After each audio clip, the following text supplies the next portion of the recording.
Hello and welcome to Pop Culture Addicts. I am Tim. I am your host of this here Nerdatorium. And just as a reminder, this is the show that is made by nerds for nerds. So if you're watching or listening to this show, we think you're probably a nerd too, and you're welcome in our said Nerdatorium. So our guest today is an up-and-coming author of short stories who's contributed to several different horror anthologies.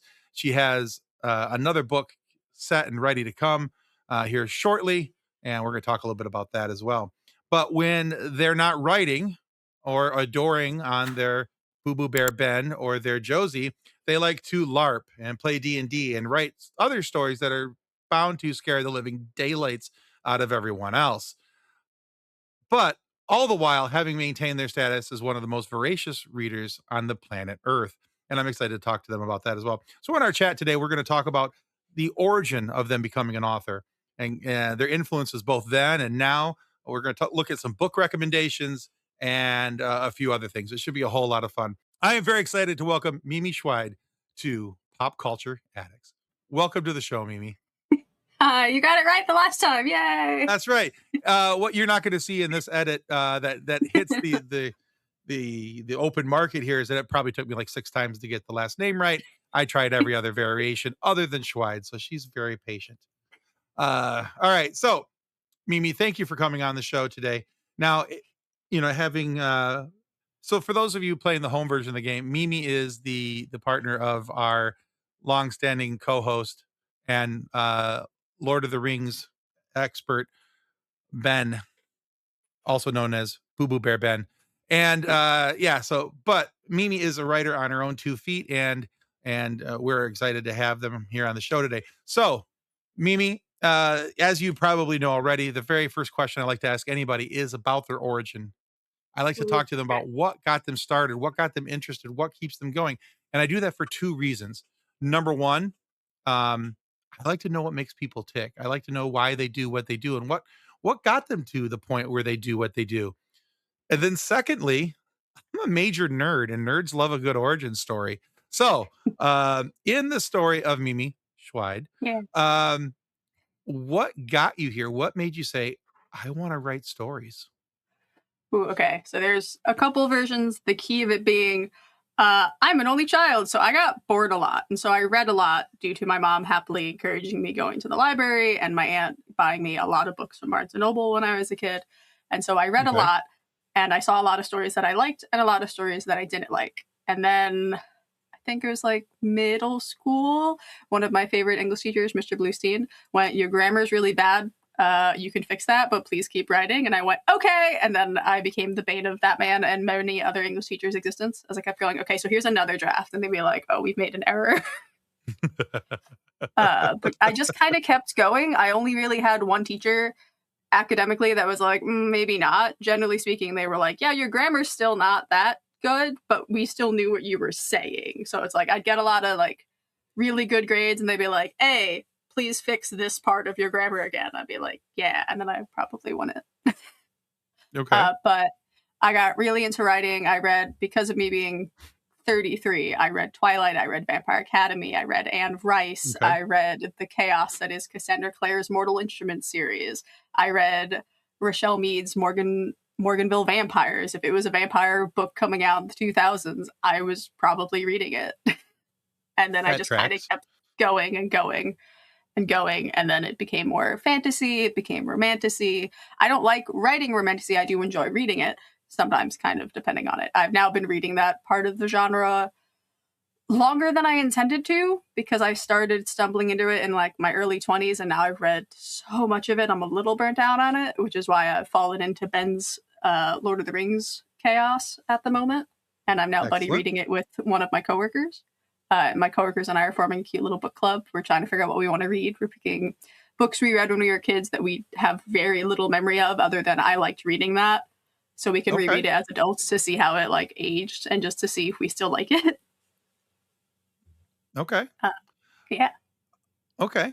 So cool. It's interesting to me the number of authors that I've talked to where there's the encouragement level from a teacher or another adult that would look over their shoulder and say, hey, like in your instance, you're writing good stories, but we got to fix the grammar. We knew where you were going, but let's Yeah. fix the grammar. It's amazing to me how much of an impact that has on young people when there's an adult that takes interest in them and is pointing them in the right direction.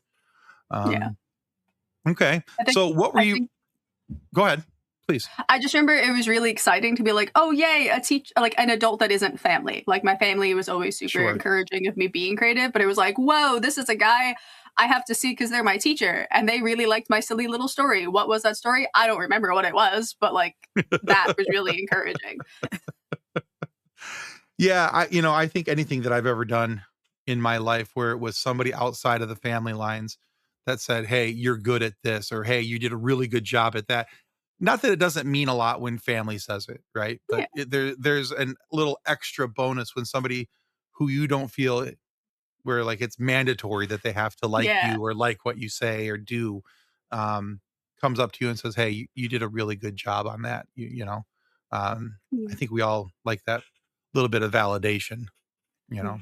Yeah. Uh, okay, so let's look at influences that. So you talked about some of the influences back then of things that Mhm. were shaping your reading styles and maybe even some of the stories you were looking at and maybe even Mhm. stories that you would come to write. You mentioned like Anne Rice and the vampire Mhm. type stories, things like that. So who would you say is influencing your pattern of both reading and writing now? I'm really into the adorableness that is Rebecca Thorne's Tomes and Tea series. It's a cozy fantasy. She was inspired by Travis Holderi's Legends and Lattes, which is another series that I really enjoy. When I started to realize, wait, other authors can also do that thing where they take their D&D inspiration and they throw it at a book. And I went, oh my God, I've been doing that. I love this. This makes me so happy. It gives me more hope that my silly little D&D inspired, LARP inspired stories can also jump that direction. And I know there are obviously so many more independent authors that have been doing it way longer, probably, Sure. or in different genres. I just don't read as many independent authors as I would like to, just due to the fact that since I work at an independent bookstore, it is very difficult to get certain authors at the bookstore and in my library circulation at the moment due to like chaotic ISBN issues, you Okay. know? But I'm really enjoying softer stories now, which I think is why I'm starting to read The Lord of the Rings properly, because it forces you to slow down. And I'm not always rereading The Musketeers, but for the last 2 years, I've been rereading The Musketeers to the best of my ability by Alexander Dumas, because I just love it. And there's so many different variations of it, the kid friendly ones. And I finally found another adult version that I'm going to start reading when I'm done with Lord of the Rings. That's like a chonky 632 page version. While like the kids' versions are usually around 360, depending Oh on like, wow. is it like the middle grade teen high school version, or is it like the kids' tiny little like under 100 page version? Right. But I like, I think the guess, last go on. no, no, no, please continue. Uh, I believe Alexander Dumas, I can by no means write like a fantastically dead Frenchman. Like, I just don't have a Frenchman's vocabulary, but I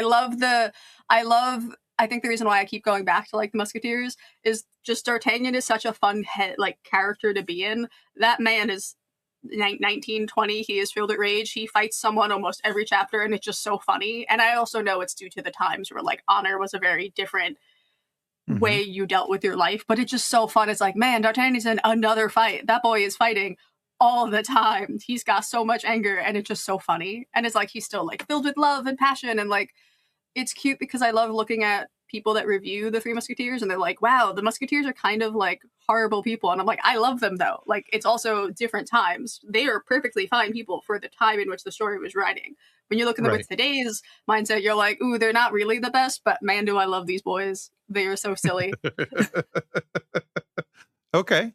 Fair enough. I was gonna say that I think the last version of anything Musketeer related that I read, um, was Disney, Ooh, and it was for my grandson, and it was only like 30 pages, aw, so it was a very adorable. truncated version of the story, but it was fun because. I remember, yeah, I was like devastated when I realized like Milady de Winter like dies because in like every movie version, she escapes. In the TV show we're rewatching, she escapes.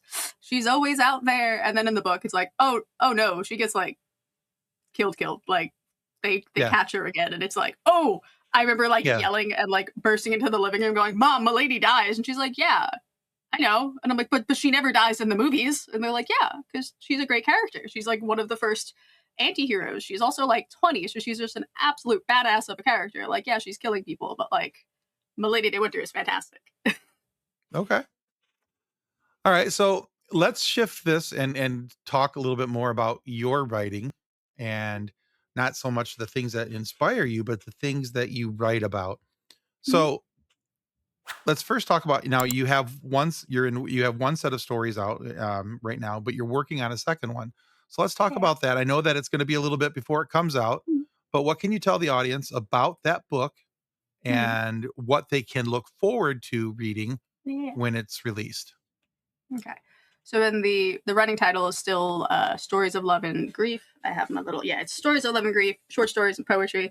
Uh, I took a lot of short stories that I wrote during the dark times of the pandemic when your girl here was extra sad because everything was bad. And I went, I need to write because everything is bad and I can't just keep playing Animal Crossing. And I've read everything else I have at the moment. I can only reread so many things. And I've rewatched my comfort shows and I went, I have to try a thing.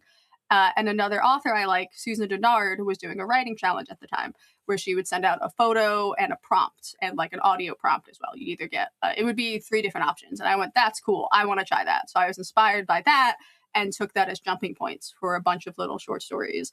And a couple of the other things I've added into it are some of my silly LARP stories because I've been doing readings at some of the writing events in town, and people seem to really like my silly little LARP shenanigans that I've been sharing excerpts of. And after heavy encouragement, everyone's like, "You're putting those in, right? Like, you're putting your cute little Brienne and like Shepherd and the cute little bardic stories. They're going in the book, right?" And I went, "Okay, fine." And some of my silly little bardic poetries that I've been trying to Awesome. write. Is it really poetry? I don't know. You can be the judge of that when you read it. It could be a sonnet. It's words. Okay. Well, I think poetry, like most any other art, and I am by no means a poetry major. Um, I'm still stuck on the roses are red, violets are blue style. Yeah, Um, but I think like any other art, I think it's subject to not only the artist, mhm. but the viewer, or in this case, the reader, how they view it, how they see it. And, if it makes a connection with them, then it's art, then it's poetry. Yeah, Because, I used to always think growing up that poetry always had to rhyme. And I found a whole bunch of people who they're like, yeah, that's not necessarily the case. And I was like, oh, there's a whole lot of things that, as you get older, you find out about things that you never thought you would. And that was one of them. So yeah, finding out that there was more to it than, it had to rhyme and it had to be, there was a certain number of, lines that it had to be. And like, I think those were for me, I think those were all things that were kind of ingrained into me probably in grade school when they were trying to teach you how to, in yeah, English sections, teaching you how to write poetry. Okay. It yeah, has to be 6 lines and every line has to rhyme with the next one, you yeah, know? So, but I think that's probably more of it. So yeah, I would say that especially when it comes to like bardic stuff, you're probably okay to not have it yeah. be Making true, what some hardliners may consider to be a true form of poetry. yeah. It's gonna be fun to see people go, "That's poetry? Yeah, it is. Your girl's a bard." All right, cool. And I know that we don't have a release date for that yet. I know you're working on that, and it's going to be a little a Mm. little ways out. But if you don't mind, can you show the Yeah. cover so everybody would look? Oh, So yeah. I know This this is may I not made be it myself. and it may not be the final release what it looks like, but it gives everybody an idea. I Yeah, made it myself on Canva, gang. I there got you so go. excited when this one is not, of course, the one that has the spine, but I figured out how to get my name on the spine, and that's why There I'm you getting go. a fancy editor to help me make it look formatted a lot nicer because, I did it myself and they're a professional. But that was very Yeah, exciting when I realized, wait a minute. So I took this photo, gosh, a year or so ago on one of our hike days that Ben and I did, and I went, I want to use this. And I went, wait, I I, can. I took that photo. That's mine. I'm allowed to do that. absolutely. Yeah, it's nice when you don't have to pay somebody for the rights for something like that. Yeah. All right, so cool. So that give us something to look forward to. So you have the other anthologies that you've written, and then there's this. Anything else in the writing works Ooh. um, Okay. as we push Uh, forward? I am always working on at least a couple different things in the back of my brain. I have 8 or 9 different novellas that I need to properly refocus on again, because as much as I love reading a proper like 300, 400, 500-ish page book, I've accepted that at this current stage in my life, I really like writing novellas around 120, 114 pages because it's still a really Okay. good range of a story. It also challenges me to try and have a little less characters, really fine tune the plot, actually make sure not that everything doesn't matter in all of the forms, but like to really make sure every page actually does something and actually like Okay. carry. I love a good filler scene, but to make sure like I have a habit of having a little too many fillers or too much action in like earlier drafts, so now trying to make sure it actually like follows the structure and does what it needs to do. Okay. Well, I mean, I think if you find your groove, I think every author goes through that where they have to find what works best for them. Mhm. I know that there's some authors who went and were writing the big thick books and have scaled down to 150 to 300 page books because that's their niche. That's where they feel Yeah, comfortable and that's where they feel like they can do their best work where they're not writing filler pages just to fill, yeah. you know. And so I mean, hey, if that's where you found yourself to be, the most effective is in the novella area, Mhm. then, run with it. My hope is to one day have a bunch of them in like one proper chonky tome of like, ah, yes, all of these interwoven novellas. You're welcome. Especially because Martha Wells has been able to do that with her re-release for the Murderbot Diaries. And I'm hoping to see that with Ning Vao's The Shining Hills cycle as well. That's like 9 different novellas at the moment, and I would love to see more collections. And with Becky Chambers, The Psalm for the Wild Built, there's a lot of novellas that they're now like re-releasing with books 1 and 2 together, and I would love to be able to do that one day. Okay. All right, so let's talk a little bit about your writing process now Mhm. and how you do it, because this is part of what, I like to know why people do what Yeah. they do and how they do what they do. So, in your writing process, do you like Mhm. to build world first or character first, or do you even have a set process? Does it really depend on the story? Every story's been a little different. When I was younger in high school and I had stacks of those lovely 120 something spiral bound notebooks I'd buy at like Staples, it was just every day I was writing something aggressively. I would be getting trouble in class because I was writing again, even though I'd finished the assignment, whatever we were doing, and they'd be like, please stop. You're in English class. So, yes, good for writing, but also focus. In math, I was good and not did that because math was my worst class. But every story's been a little different. When I was younger, it was aggressively writing every day, and I often, as an adult, have to remind myself I am not a child in high school, and therefore did not have job obligations, or being a pet parent, or being a spouse, or just like being an adult human. Now, as an adult, I have a bunch of tiny little notebooks that I like carrying around. And I have different notebooks for different things. I've accepted my book dragon status and hoarding many notebooks. So I have this one really pretty, like, blue star book that I haven't typed up anything in that yet, and I won't until I finish every page in that book. It's like 124 pages. I've been using that specific notebook for the last like that's been our Juno book. So like I've been using that since we moved here. We've been here about 3 years. So that one, I have a couple things I have typed some of it in, but generally speaking, that's the inspiration notebook. Then there's the one that I keep in my backpack. That's a mixture of work-related notes and then poetry drabbles, like just something for when I need to use it in my hand. I have a notes app on my phone that I throw in lines to. Each story's been a little different. Usually it will be a bit of dialogue has appeared, and then suddenly I have 2 new characters in my head I have to now deal with. And now they're talking, or they're fighting, or they're having a nice dinner, or whatever's happening. Like last night when Ben and I were just relaxing watching TV, we had to pause because I had a poetry idea in my head about like the pen is mightier than the sword bit. And then I went, I need to keep writing. And so I wrote like a little 20-line thing that I shared in our LARP Discord about like poetry and stabbing someone with a pen because it was in my brain and I was like, I have to do the thing. Fair enough. Okay. All right. Yeah, that's nice because I always like to know how people get to what they're doing, and it's always interesting to me with, especially with voice actors and authors. There's, Mhm. the way that they navigate in around their characters, their stories, bringing these characters to life is always kind of interesting to me. I Especially know. when, go ahead. I think the one thing that I find very funny is when I look back at my writing, and I like to joke that like you can tell when I suddenly got into a lot of queer friend circles because it went from wow that's really straight to suddenly there's maybe one token straight himbo in a group of characters, and like the characters got different and more fleshed out as my like life expanded as I went from being like in a tiny little like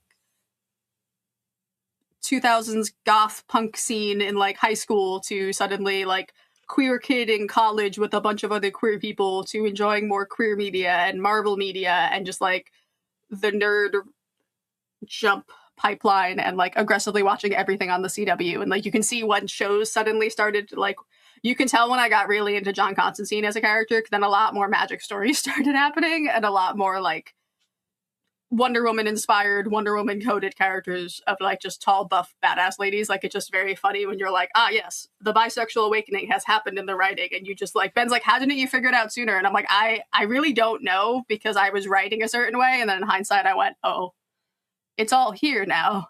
The signs, they're there. The characters just get a little bit more unhinged, and I love that. It makes it more fun. Would you look at that?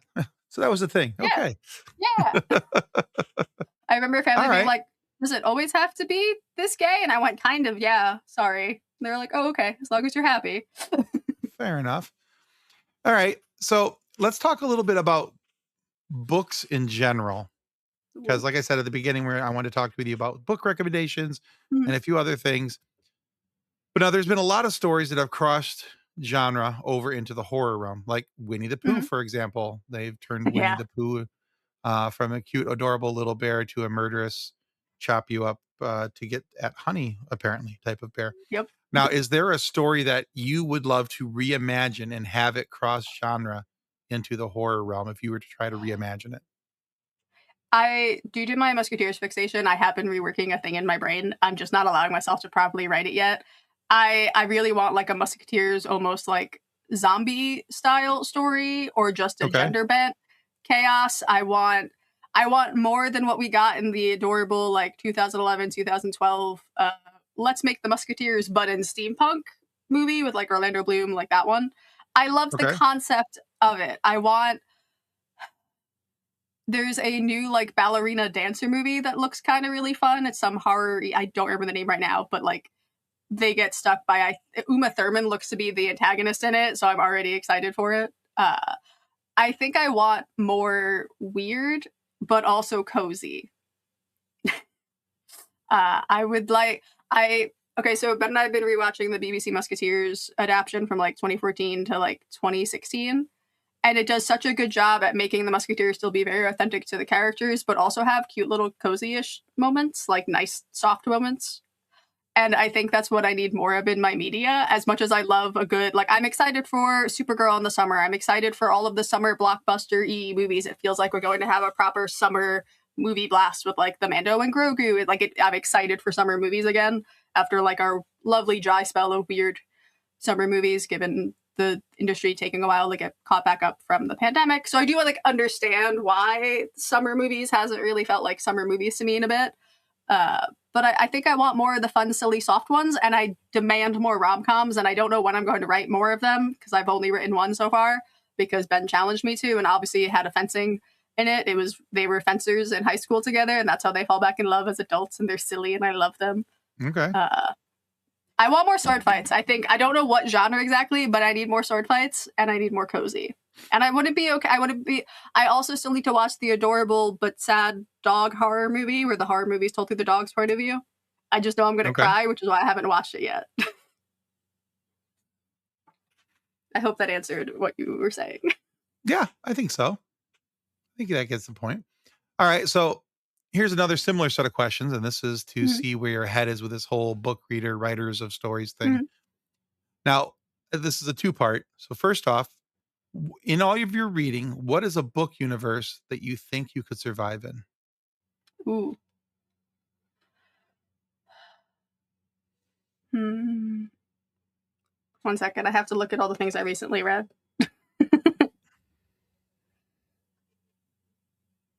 Out of the 20 things I've read just this year, I feel like I'd be okay. So Marvel started doing this crime novel mini universe. They started with the Jessica Jones one by Lisa Jewell like a year or so ago. Yeah. I just read the Daredevil one that came out this week on like Tuesday. I feel like I'd be okay in the Marvel crime world by knowing who to avoid. Because as much as I love Jessica Jones and like Daredevil and like Luke Cage characters, I would avoid them because I know that would be bad. I think I would be relatively okay, specifically having been from New York. I'd be like, oh no, I'm avoiding these areas particularly. I would definitely die in the There's No Anti-Memetics Division world. I would not survive in that one. It's like Men in Black coded, but scarier, and it's really cool. It's heavily inspired by like the SCP community. I would not live well in that one. I just know that. I would get killed by one of the many creatures. I would also not survive in some parts of the plot in The Red Winter by Cameron Sullivan. Because in The Red Winter by Cameron Sullivan, it takes place right before the French Revolution. So it depends. Am I wealthy or am I poor in that universe?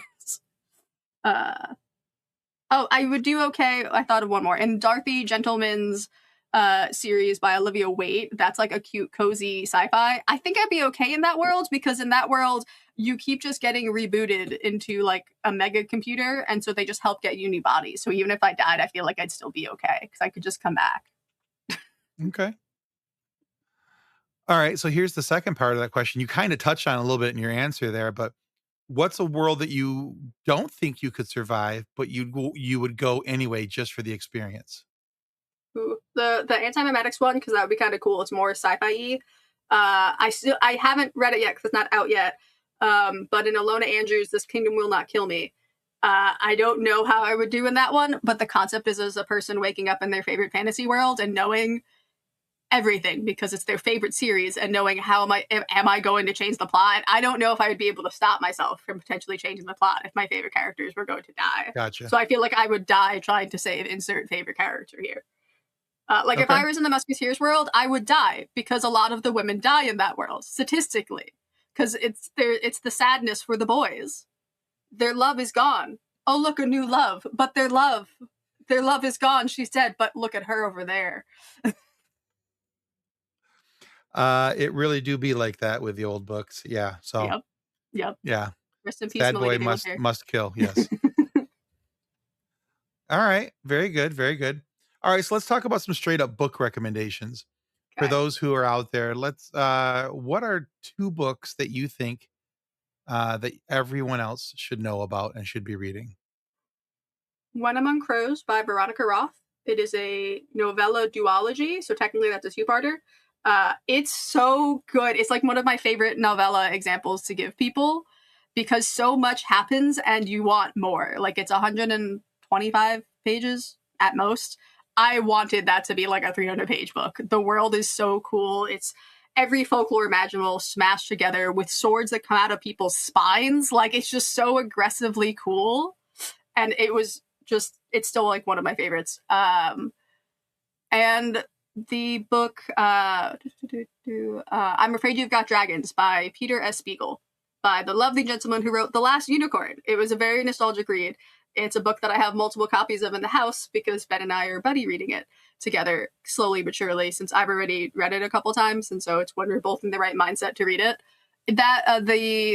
I'm Afraid You've Got Dragons by Peter S. Spiegel is a standalone novel, and it's super sweet. Think of it like How to Train Your Dragon vibes movie version versus book for adults, but is Okay. kid friendly as well.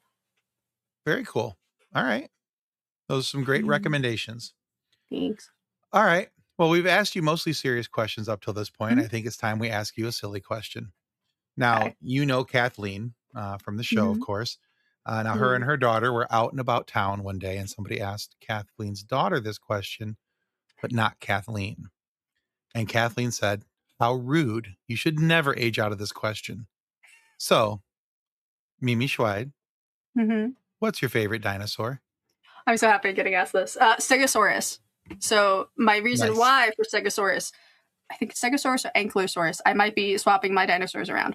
It's strictly because in our current D&D campaign, my friend Maria, their character Nora, is an artificer, and they have titanium, and they ankle dust people, and it's been really fun in combat because they have this giant dinosaur that is also their forge, so that they can make us stuff, but also repair weapons on our journey.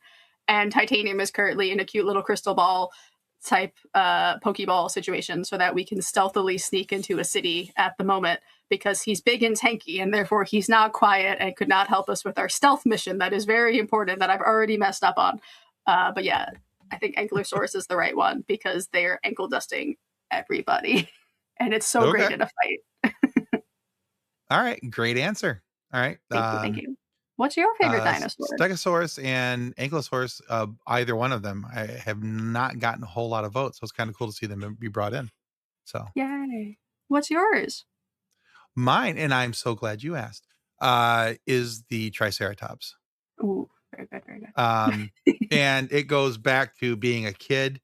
I always thought rhinos were really cool. Like, I still think rhinos are super cool, and you can't convince me that they're not a modern day dinosaur. I don't care what anybody says.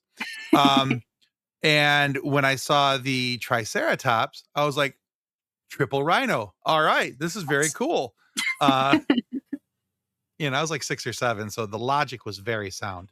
And it just kind of stuck around. And and then I cried watching Land Before Time, and Oh, yeah. I liked Sarah's tenacity and her attitude because she was spunky and fun and all that kind of stuff, and I just assumed that that's what all Triceratops must have been like. Clearly, Didn't that so movie also have, like, several spinoffs? Like, I know I watched the first one, but I feel like it had, like, 2 or there's like 3. 82 versions of that movie. I swear to Yeah, God, there which is. is crazy. I keep thinking about that movie and going, "Isn't there more in that?" And what was that dinosaur TV show on Disney in, like, the Yeah, 90s that ended yeah, with the meaty? That was a fever dream recently, like, 2 in the morning, I woke yeah. up and was like, "Oh my god, the dinosaur show." Like, I don't know why 2 AM Mimi thought about it, but I did. And I think I woke Ben up and I was like, "That dinosaur show," and they're like, "What?" I was like, "The dinosaur show from when we were kids," and they're like, "Yeah, what about it?" I'm like, "Didn't it end really sad?" And Ben's like, "Yeah, with like the meat." Yes, and I'm like, "Okay, Yes, I love you, the bye," and then I series. just knocked back out. Yeah, the series ended horribly sadly. It Yeah, was yeah. dinosaurs, All man. right. Yeah, but There's a that's dinosaur mine. book at Always work I'll has have to been, send and you. yeah, that's always been mine, probably always will be. I don't see why it would ever change. I've always been a kind of a Triceratops fan, so Yeah. but well, Mimi, thank you so much for coming on the show today. Where can our listeners and viewers go to find out more about you, your work, and Yeah. whatever you've got coming up next? The main platform I tend to post on is still Instagram when I remember to properly post on it, or on my Facebook under my same name. My Facebook is predominantly a lot of memes and bookish stuff and dog things. The same thing can be found on my Instagram at, I can type it, but Morgenstein17, because teen me decided the high school series I wrote was the Morgenstein Chronicles, and it just kind of stuck, and I've been too stubborn to change it to my adult handle that I want to use for things because I've just enjoyed having Morgenstein. So I'll get DMs from like bots being like, "Hello, Morgan," and I'm like, "Nope." Or people that will meet me and then go, "Your name's Morgan? I thought it was Mimi." And I go, "Surprise, it's still Mimi. I just really like Morgenstein because I didn't want to do Morningstar, and I went Morgenstein it is." So Okay. MORGANSTEIN 17. That's my handle on like everything. Okay, cool. Yeah. All right. Well, I'll make sure to put those links, a link down to you, especially your Instagram page, especially with Thanks. since that's where you're most active. We'll put that in the show notes down below so people can give you a follow and check out what you've got coming up, and that way they can keep up to speed with any book announcements or anything along those lines. So Thanks. we'll make sure to put that out there. Now, guys, if you haven't already, this seems like a prime time to remind you that subscribing to our show is the most important free thing you can do today. It's going to cost you this many dollars, a whole lot of zeros. It's absolutely free, and it helps us get more amazing guests like Mimi here today to come on talk about the books they're writing and the books they love and all the fun things, and get great moments for you guys to be able to listen to with all of the guests that have been we've been fortunate enough to have on the show. So please subscribe. It helps out more than I'll ever be able to thank you for. And check out Mimi's work as well. Like I said, there'll be an Instagram link down in the show notes down below. So you're going to want to follow Mimi as well. So on behalf of the Pop Culture Addicts crew and on behalf of Mimi Schweid, I'll get it right one of these days. One It's day. Schweid, Mimi Schweid. Yeah. Yes, on behalf of Mimi Schweid, thank you for watching and or listening to Pop Culture Addicts. And may the force be with you as you continue to live long and prosper. Goodbye. Bye. Reference to any specific product or entity mentioned on this podcast does not constitute an endorsement or recommendation by Pop Culture Addicts. The views expressed by guests are their own, and their appearance on the program does not imply an endorsement of them or any entity they represent. If you have questions about this disclaimer, please contact us via email at info@pcapod.com.